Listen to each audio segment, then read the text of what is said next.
Thank you very much. Welcome to EdTech Malmö. Today we're going to talk about what has happened during the last year at EdTech Malmö. We've had some excellent speakers, or we only had excellent speakers for the whole year. My name is Fredrik Rutz, and I run EdTech Malmö. Usually I shouldn't stand here. There should be another speaker. That will happen again, hopefully January or sometime. But the point of today is to try to understand or to talk about A, EdTech, and B, what these talks have meant in the context of EdTech. So about me, I started EdTech Malmö a year ago because I think e-learning is really, really interesting. I think it's a very good way to educate as many people as possible in as a short time as possible with as high quality as possible. I'm not saying that we only should have EdTech, but it's a very good complement to what should the other thing be called? Real world tech, ERL learning maybe. What we do in the houses and the buildings and all around in the cities. I'm currently head of EdTech at a company called IMG Play. I have been a researcher, teacher, and other things, mainly in user experience at Stockholm University and Malmö University. I've also started or tried to start a few companies, and about 10 years ago I tried to start a company in EdTech, sorry, where I wanted to educate the whole world. I wanted to build a platform where everybody could take a course in anything. As you can see, I'm now employed, so I didn't really succeed in that, but it was a good run when I did it. I call myself a radical pedagogist, and this has actually to do with cognition and mainly memory, because I don't believe in memory. I believe in learning.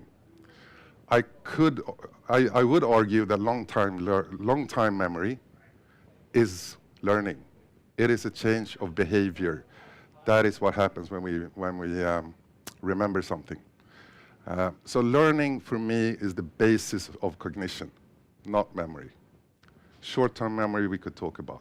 We're not going to talk about this today, actually, unless you want to in the discussion later. Just so you know where I stand. Learning is extremely important in the life of humans, and we learn all the time. We can't help learning. So the question is, and that's why I started EdTech Malmö, is how can we promote learning and take the learning that we do all the time and steer it and make it maybe more efficient and also make everybody learn what they want to learn more, basically. Today, I'm going to talk about the talks that have been during this last year at EdTech Malmö. I will summarize them in about 2 minutes each, so I will not make them justice at all. It's a reminder of what we've been talking about. The first talk was from me. I will not even give that the justice it deserves, so I do encourage you to actually look at Foo Café's YouTube site and look at the talks that have been. They're all there at YouTube. So, and I also want to say thank you to the audience here in Malmö that you're here in this horrible weather. Cold, rain, and dark is the outside. But in here it's sunny and everybody's happy. So, about a year ago, it was actually in November, I had the first talk at EdTech Malmö, and I was talking about my experiences as a teacher at Malmö University when the pandemic hit. Because we went from, in March 2020, we went from having classroom teaching to go to digital teaching, digitization of the teaching overnight, basically.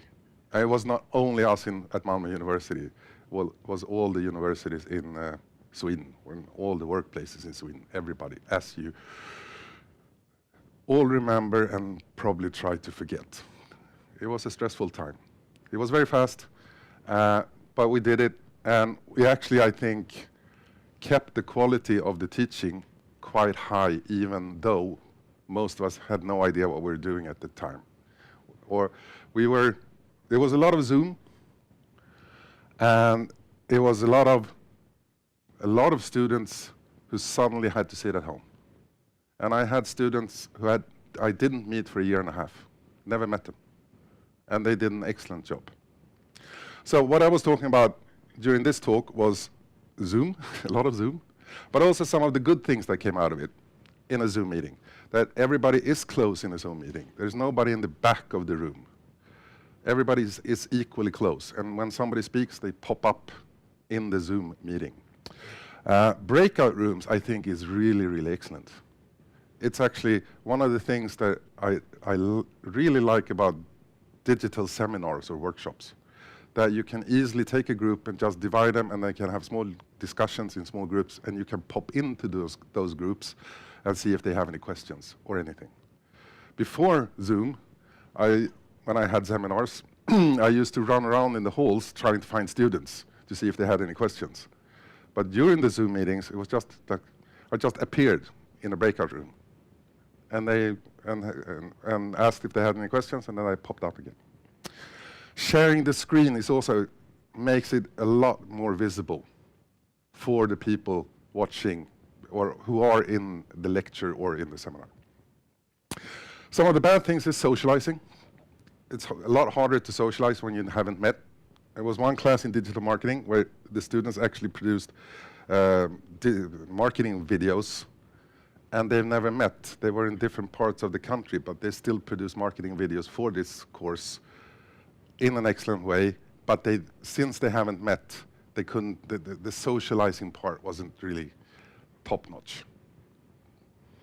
There was a lot of camera off in the meetings, a lot of black screens, and trying to hold the lecture while also looking at the chat is, at least for me, a challenge.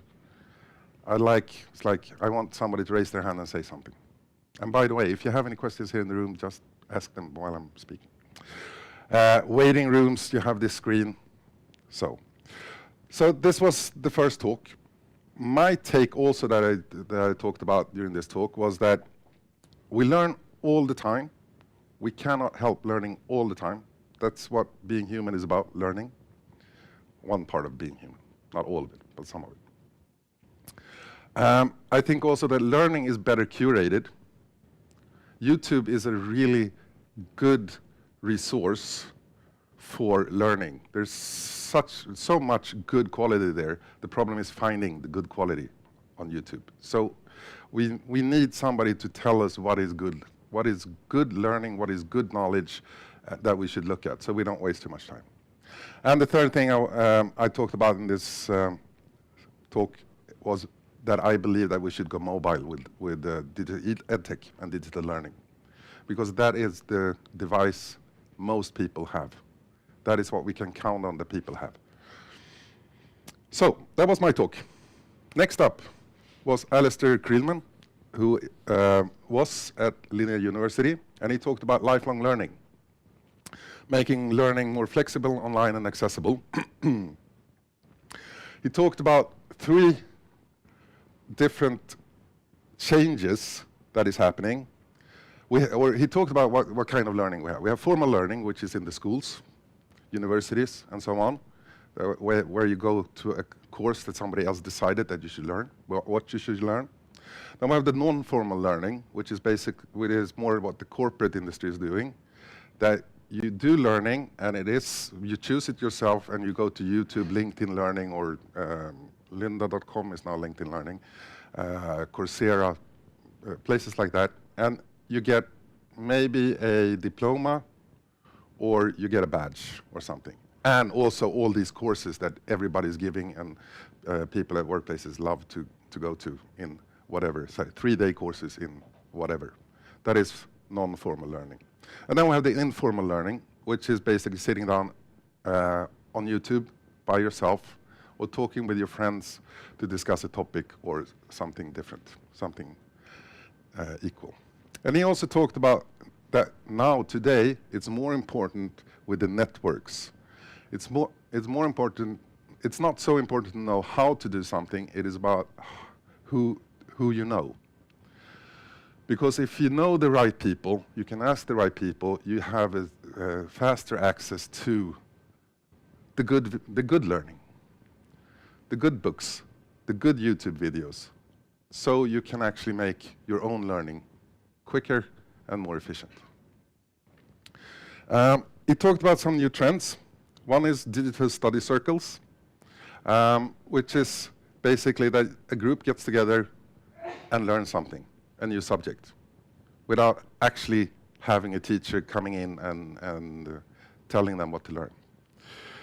He also talked about the new student groups that are coming in, that we have, with EdTech, we have the possibility, and lifelong learning, we have the possibility to approach new audiences who never, maybe hasn't gone to university before, but are at a place in life where they can actually, they want to study something. And with EdTech, that is more possible. That is one of the strengths of EdTech, I think. He talked about open universities. That's another trend where you don't actually enroll like at Malmö University, but you can go to any courses you want. MOOCs, multiple online open courses, vast courses.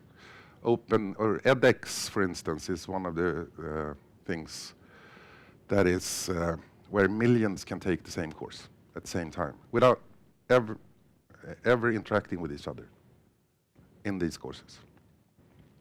And he talked about the new credential landscape, that instead of getting grades and a, what's it called? Degree, it's called, from a university, for instance. You get a diploma for having taken the course. You get a badge for having taken the course. And in one sense, yes, a degree from the university does matter, but when you look for a job, when you sit there in front of hopefully your next boss, and you show, okay, I've taken these courses on or OpenEdX or Moodle or whatever, and you show them a diploma that you actually have taken this course, that is more or less as much worth as a degree from a university.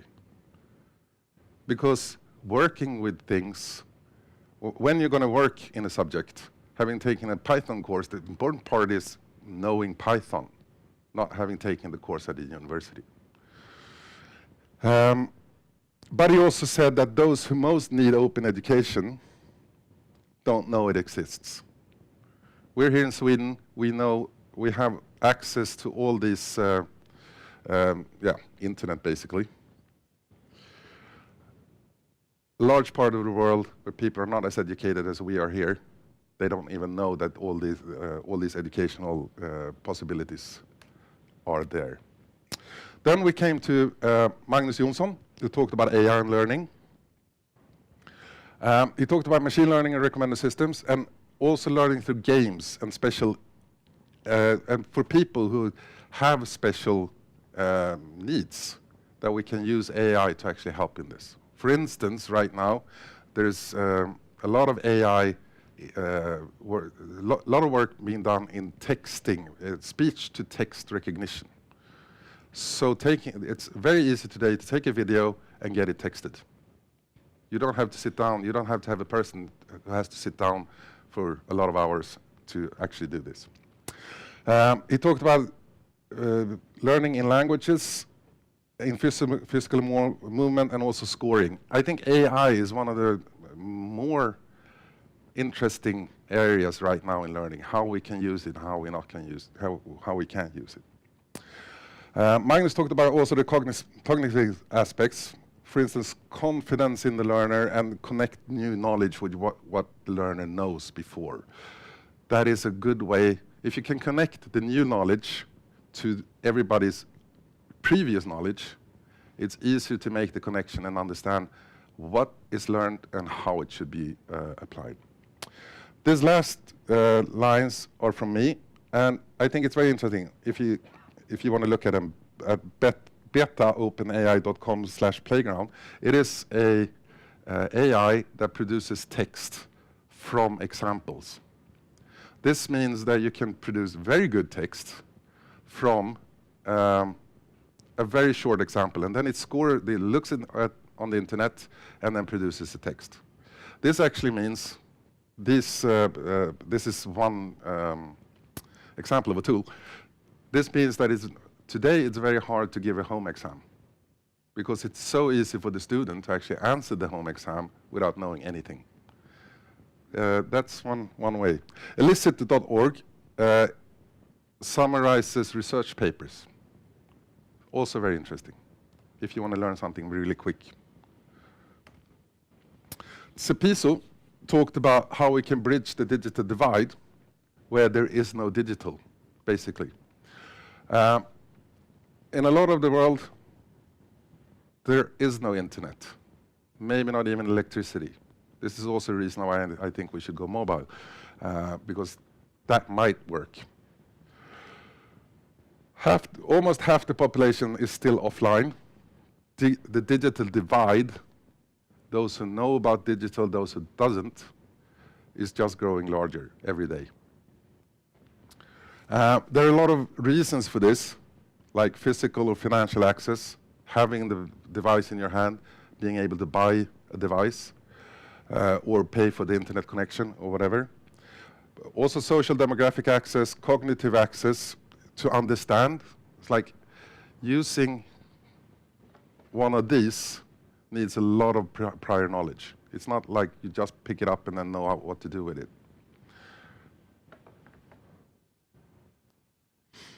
We also need design access, institutional access to actually being able to give out the diplomas and everything, and political access. Does the country you live in want you to actually learn stuff? That shouldn't be forgotten. And also culture access. What is the kind of environment you live in? Cepiso also talked about the benefits of learning to code. And she said that it helps understand tech, which is good, because then you get the digital access. It enhances problem-solving skills, how to approach a problem, divide it up, and then take the smaller parts. And it also gives access to helpful communities. The tech communities, you argued, are very helpful, wants to help, and if you get into it, you get a sense of community, basically.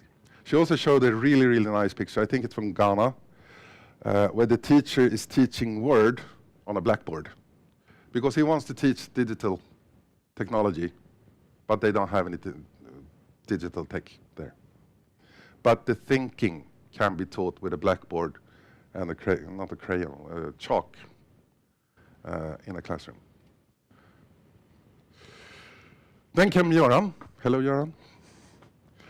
Göran talked about motivation, how to get, how to win the hearts and minds of reluctant learners, how to motivate them to actually want to be in the classroom or learning online.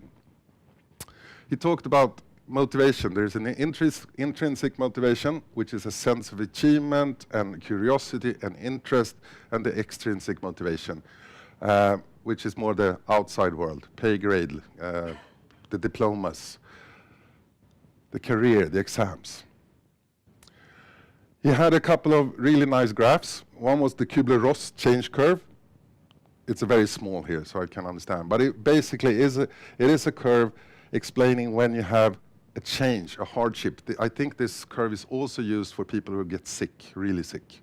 That first you are in a state of shock and denial. Then you're frustrated about what's happening. And this could also, in Göran's example, it was about a workplace where they say you need to learn this new system. So first, shock and denial, I don't want it. Then frustration, why must I? This is not fair. I don't want to be here. Depression, I really don't want to be here. And then the learning starts in in this curve. Where you get support, you make a decision, okay, I'm going to learn this, and you get up again, and you have learned something. What Göran was talking about is actually raising the curve, so learning goes from there to there. So you don't get so much into this depressed phase, because that's not where you want to be. He also talks about the Jerkson-Dodson law, which was don't motivate the students too little, but not too much either. Because if I understand it correctly, motivating a student too much makes them look more at the extrinsic values of learning, like the career, the exam, and all these diplomas and all this. Please nod, Göran. Thank you. There was and I don't have time to go into this, the ARCS model approach. The author is Keller. And the ARCS is attention, relevance, confidence, satisfaction as a model to inspire your students to actually be motivated about the subject and be in the learning situation. He concluded with change is constant, learning is change, love your learners, and then everything will be great. The last talk was from Jonathan Wedman up at Umeå University. Jonathan really likes tests. And he helps, for instance, the Högskoleverket. There is a test in Sweden that you can take to give you a point to get into university. And this is a test given twice a year to anybody who wants to take it, and it takes about a day to perform. And it's all multiple choice. This is why I contacted Jonathan so he could talk about this, because in a learning situation, we want to take time to create a test, and I think it takes about 2 years to create this test that will be given at one point, during one day. But it's very fast to correct because it's all multiple choice. And he talked about you can't have quality, quantity, time. You can't have all three. It's a triangle. It's basically the same as in project management. You have to choose either quality and quantity or quality and less time to produce something. He also talked about tests with short answers and long and more essay-style tests, where with the short answers, for instance, multiple choice questions, you interpret and analyze the ideas of others, whereas in essays, you more organize, integrate, and express your own ideas into the text. He said they complement each other. It's not that one is better than the other. Both should be used, both techniques. He talked about how to build a multiple choice test. He has written a book, I should mention this, called Prov in Swedish. It's a very good book if you want to understand how to write multiple choice questions and in a good way. But he talked about using novel material. It's like not take the material from the textbook and then pose that as a question, because that only tests the students or the learner's memory, that you should rewrite the question. Avoid trick items. Be very careful of grammar and spelling, because everybody hates when it's wrong. Avoid window dressing, which is basically talking too much in your questions. And yes, you see, not questions are really hard to answer. He had a very short talk. The discussion afterwards was very good. Again, go to YouTube, look it up. Go to YouTube, look them all up. He did get the questions in during the discussion, how many answers there should be in a multiple choice question scenario. And the answer is 3.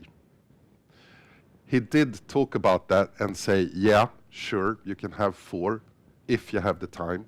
But mostly the important part of the question, the important thing about the questions and the answers are that the answers should all make sense and be equally sensible.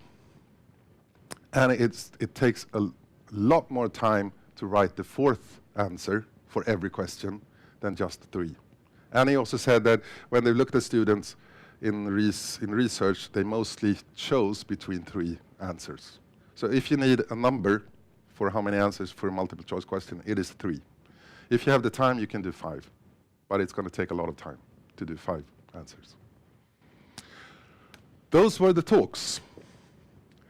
I think, because I've chosen all these talks, I've chosen I came up with an idea. This should be in EdTech. This is important for EdTech. We should have this talk.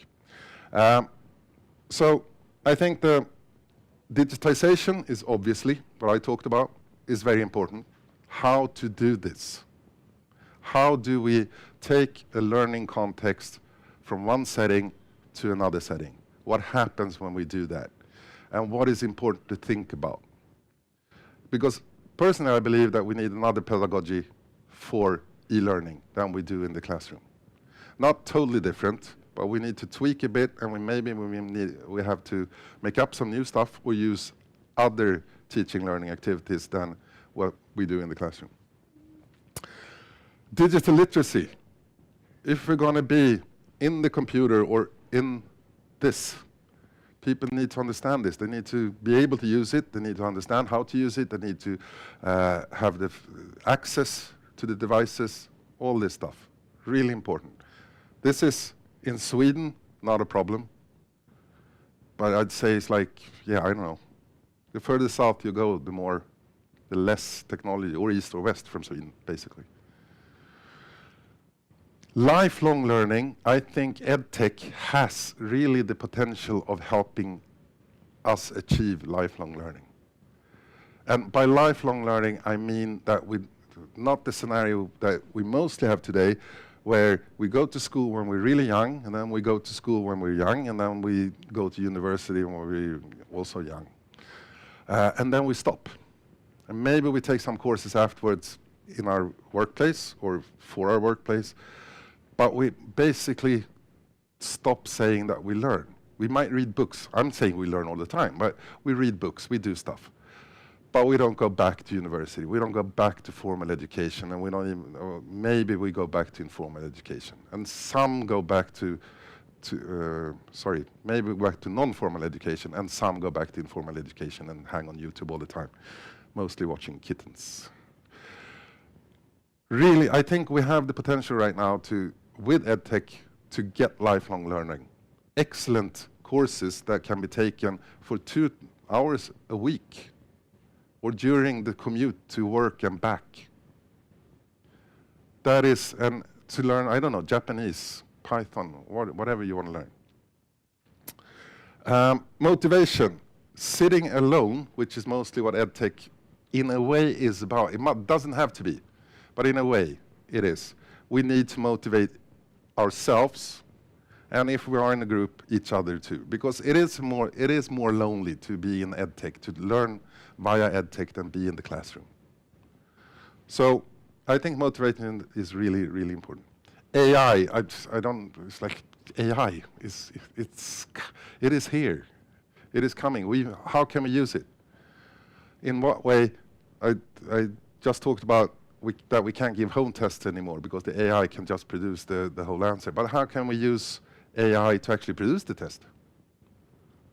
Or can we use an AI to actually check the test so that it hasn't been written by an AI? I don't know, but AI, anyway. And then tests. I really like multiple choice questions, as I said. I'd rather take 2 weeks to construct the test and correct it in 10 minutes than the other way around. Or per test, I should say. So putting a lot of time into constructing the test and making a good test, because a home exam, for instance, for an experienced teacher at university, I'd say it takes maybe an hour, 2 hours to actually construct the question. That's not a long time. So it takes a short time to actually construct the questions, but it takes a very long time to correct them afterwards, because you have 80, 100 pieces or 4 pieces of paper per student to actually correct. So, and that takes about 2 weeks. So 2 weeks to construct the test, 10 minutes to correct it. And multiple choice questions, I think, is one way to do it. That is about it. I was still too long. I had, in my first talk, I had a list of subjects I thought would be interesting. Is it readable? I don't know. I want to hear from you now. What do you think? What are your experiences about e-learning? Where should we go? What should we talk about at EdTech Malmö? I have a last slide here. I can go back to this, but some questions. It's like, what are your experiences here in the room? Where does EdTech fit? Does it fit? Is it important? Can we educate everybody? What are the greatest challenges? Will EdTech make learning more efficient, or more fun, or cost less money, or whatever. And then my last question, do we need a digital Swedish university? I'd say yes, but you don't have to answer these questions if you want to say something. But it's a starting point. Who wants to be first? What we are most interested in. My greatest interest, I think, is in trying to monitor the learning process. And we just talked before we started here today, and you said that you were involved in that kind of activities right now. And yes. Maybe you can say some. Yeah, I don't know a lot about it right now. But what we talked about before was how to use analytics to improve a course, hopefully while it's running, not until the next iteration.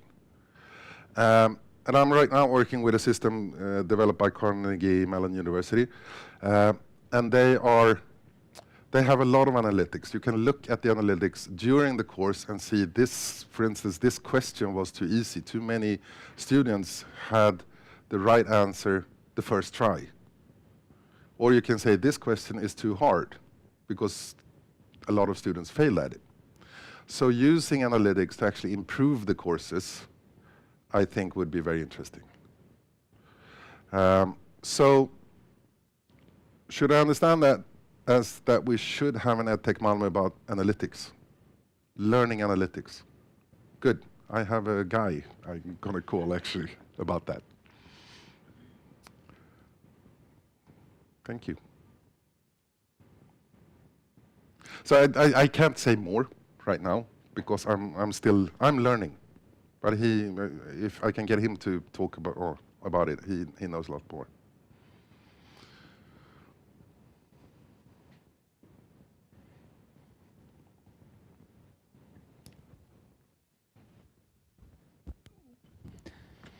Then I'll go next.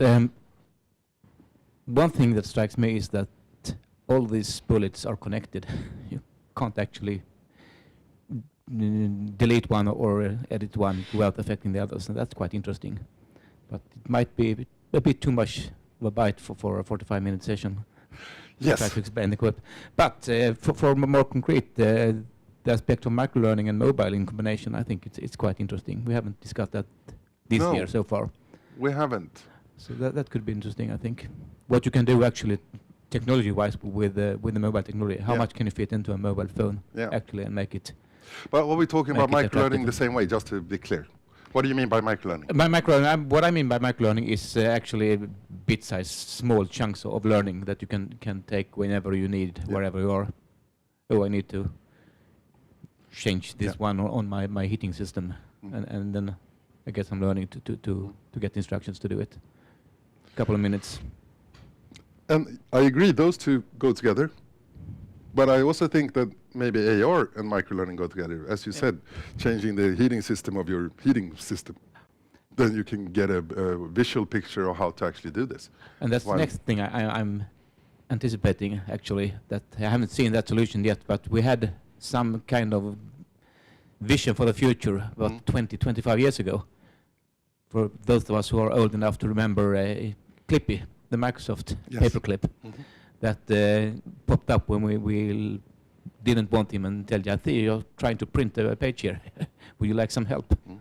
And AI wasn't that developed 25 years ago, so he was more annoying than actually for help. But he deserves a retake, I think, because he should be able to, especially if you look at the industry, say an operator at a Tetra Pak filling machine, big and noisy and dangerous. And that it could be lethal to make the wrong move, actually. That the machine could actually see that this operator is soon doing something wrong that could lead to harm on the machine or on himself. And then see, this is going to happen, pop up the microlearning module to actually educate him before he does a mistake. I haven't seen that yet, but I think it will come. It will be an interesting development. I think it's an excellent idea, and I agree. Maybe it's time for a retake for Clippy. because he was, or it was a bit maligned. Wasn't really, nobody liked it very much.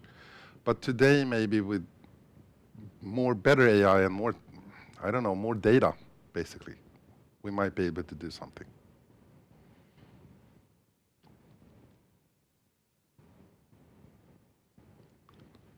More thoughts?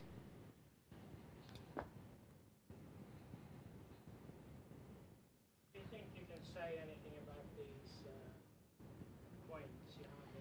Some of them might have to do that. Okay, the points I have here is, I made this list up first, so I haven't taken it from anyone. It's my brain, basically, on a PowerPoint. Lifelong learning, more AI I think we need. And Clippy, for instance, like something that pops up and helps you while you work. In a Word document telling you, maybe you want to do this because it's more efficient, better, I don't know, what. VR, virtual reality, the glasses that you put on. I currently can't see how that would help learning, or I can, but not really. I would be really interested if somebody knows, anybody who knows VR really. You? I have an example. Okay. Where it could be used. I have a background in besides e-learning and learning and in technical writing and documentation. Mm. And there was a couple of examples. I haven't seen them live, but there was more concept studies from, I think, BMW made one of them, for a car mechanic. When he should fix something in the engine for the car, he put on VR glasses, and then he got an overlay on the car that told him exactly this part is what you should replace, and you should put it like this. So it was real-time learning while he was doing it, more or less. But isn't that AR, XR? No, I would, well, maybe XR. Yeah, right, not VR. That's correct. I know AR, XR. That's right.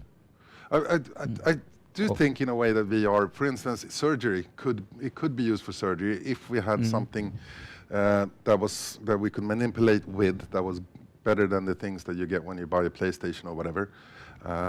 But right now I can't see VR really being used in learning. But I'd love to be proven wrong if you have by somebody. Anyway. Which ones, if I just go, so simulations, gamification. Simulations is that you simulate an environment in some way. Gamification is all about winning.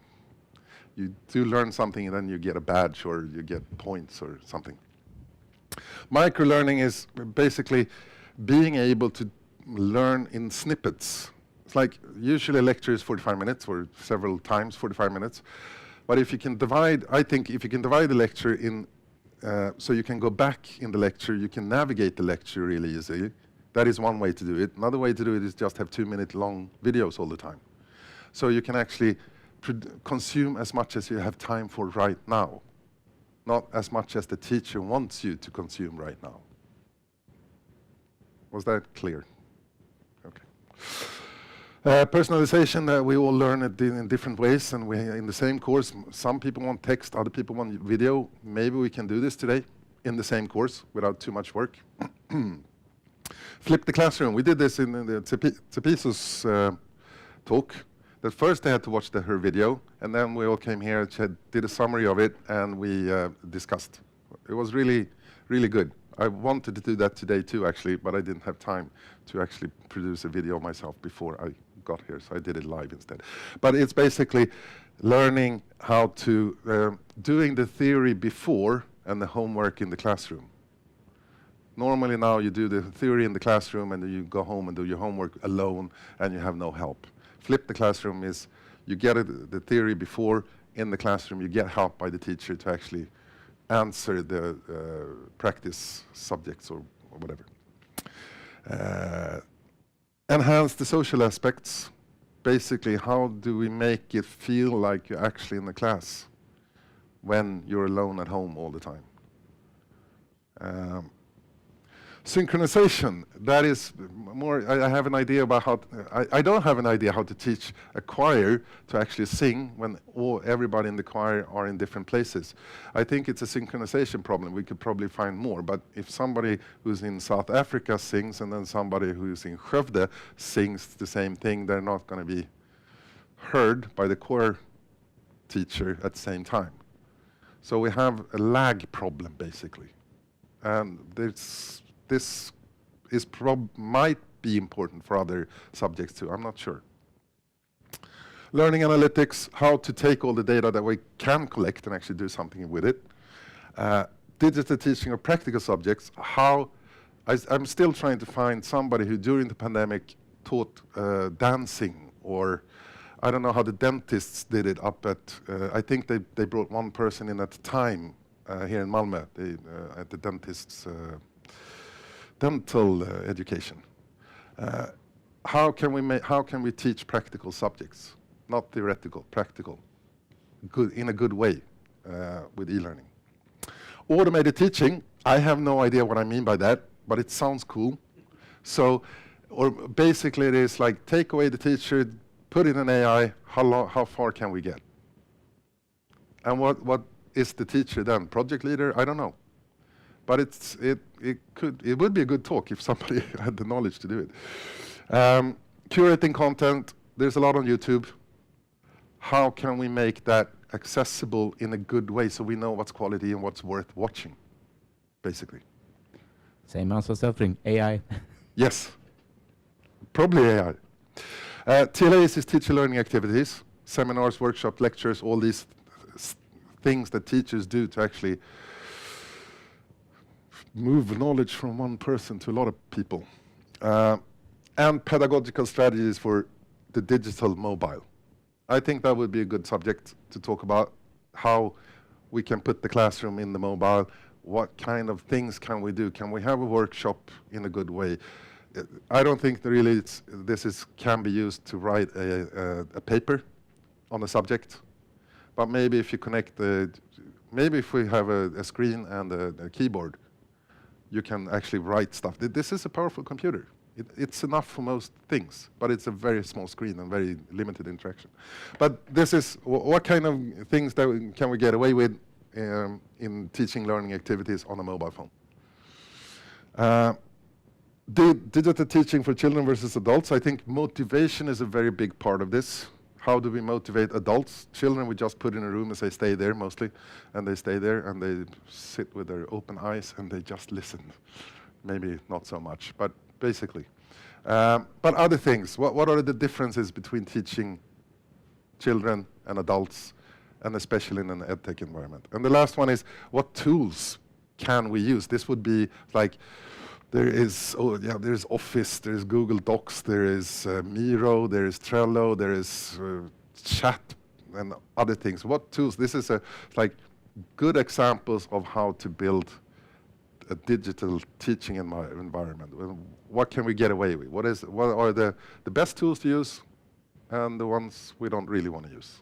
That I also. So if you have anybody you know for any of these subjects, please tell me and I will contact them and nag them until they get here and talk about it. Does that sound fun? Because I'm not going to talk about these things. I don't know half of them. I want to learn. Does that answer your question? Sure, yeah. Is it any one of these that you want to talk about more?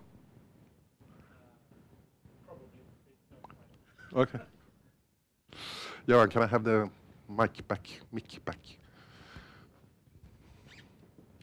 Anybody else want to say something? I have it here. Yes. I had an idea about Excellent. when you explain that flip the classroom. I think it's actually the legacy of the pandemic that many teachers have either recorded their videos and explanations of some lectures, or that the students could watch and then they could write an assignment. yeah, So I think it's something that some of the teachers have started using and implemented it in the teaching now. I have been in a Facebook group actually for years, longer than the pandemic, which is called Flip the Classroom, where the teachers have done it before, but they have done it on their own free time. They haven't been doing it formally organized way within the school system. So, but they have thought it's a good idea, they think it's a good idea, so they have done it anyway outside of the school. I do think it's a good idea to get the help where you need the help, not while listening to theory.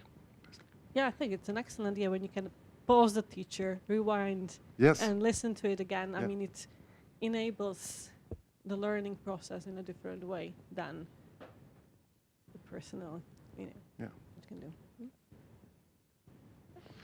Thank you.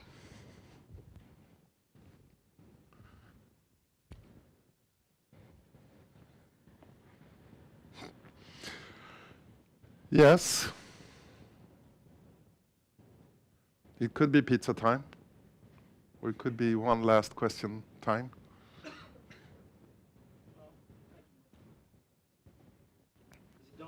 Yes, it's on. Just a point of clarification here. It's so most of this, the way I see it, is from the teacher's perspective. Yes. So we sit and we think, how can we make this better? Is there a student perspective somewhere? I mean, do we know what did students think worked and didn't work during the pandemic, or do you have any feedback from your students that this was really poor and this was really good? Excellent point. I just added it because I think that's a really that should also be an EdTech Malmö event. From my students, I can only see what they did and the quality and a bit how many dropped off while I was at university. I didn't see that it was a lot of that a lot more students dropped off because they had to sit at home all the time. And I can also see that the quality, from this is my perspective, was as good as it was before. It wasn't worse. It wasn't. I wouldn't say it was better either. It was the same. So they handled this situation really well. I don't know, for some reason. Maybe it was less stress. I don't know. But it would be interesting to actually talk about this. So I'll see if I can find a former student who can talk about it. That would be excellent. Thank you. Anybody else? Mike. Går det bra? Yeah. I ran a class in software development last fall, and I had some thoughts when you talked. I lost it. I think that the big thing there was half of the class didn't think that they got enough of help, spontaneously help. It's hard to pick up people during the learning process. And I don't think I've found a good way to handle that, actually. The pandemic ended, and we ended up in the classroom, so that problem was solved. But there is some difficulties to handle, I think, that I didn't solve during that time. But I agree with you. I think this is part of the socialization part, that it's hard to talk to the teacher also, because it happens through email or feedback on what you handed in and stuff. But this that the teacher hangs back in the classroom for a bit and you can walk up to them and talk to them was harder. I tried to stay in the Zoom meetings a bit longer until all the students had left. That helped a bit, because sometimes there was a student straggling behind, and then we could have a small chat, but it wasn't the same thing. It wasn't. So, so it's like the socialization. Where is it? Somewhere. The social aspects. I think it's a really important thing to talk about, and how we can enhance them in the digital setting. Because I wouldn't say it's the only weakness with e-learning and EdTech, but it's one of the bigger ones. And of course, you can have a Zoom meeting where everybody just sits and then they work in the Zoom meeting. It might work. I don't know. but it's interesting. Yes, yes. So I think that's an excellent point, I think, that you both made. And I know there was a course evaluation on a course, it wasn't my course, but, and there was a sort of a conflicting ideas in those course evaluation. One, they didn't like the lectures, and two, they wanted more lectures.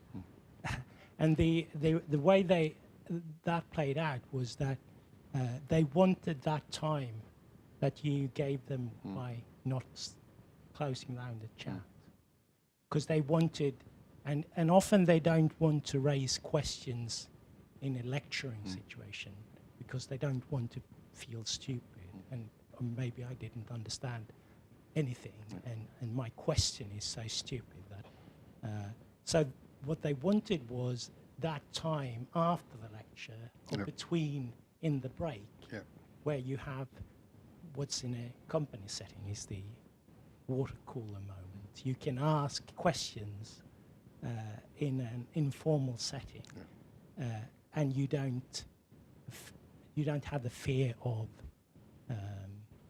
asking stupid questions. So how can you facilitate a situation where there is a low bar for asking questions, basically? The way I would do it is actually having office hours where they can pop in. But I also think that it's like staying after the lecture, because if they have a question they thought about then, and they might 5 minutes later decide it was stupid, even if it wasn't, then they won't come to the office hours. So in the conjunction with the context, to try to just hang back a bit, I think. But I don't have all the answers right now. But I think something like that, and yes, and office hours, where you say that you can, that they're welcome to talk about whatever they want, basically, in the course. And you say every Tuesday between 10 and 12 on Zoom, for instance. But that was an easy answer to a hard question. So yeah, it needs to be discussed. Yes. Hey, and for me, all these points are very interesting. But like the most interesting for me, it's microlearning, because we live in the digital world when we consume content very fast, and our brain just got used to watch 1 minute videos on Instagram, and then even shorter 15 seconds minutes in TikTok, and especially for youth people, children, and it's difficult to concentrate it, to be focused all the time.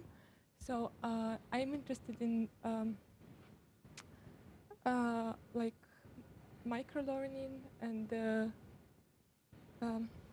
motivation of this personal motivation, and how to apply it for children, especially when during the Corona time.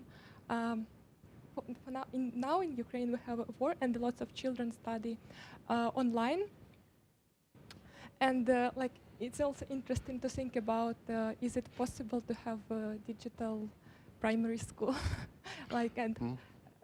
without losing inequality, and how it's possible to improve?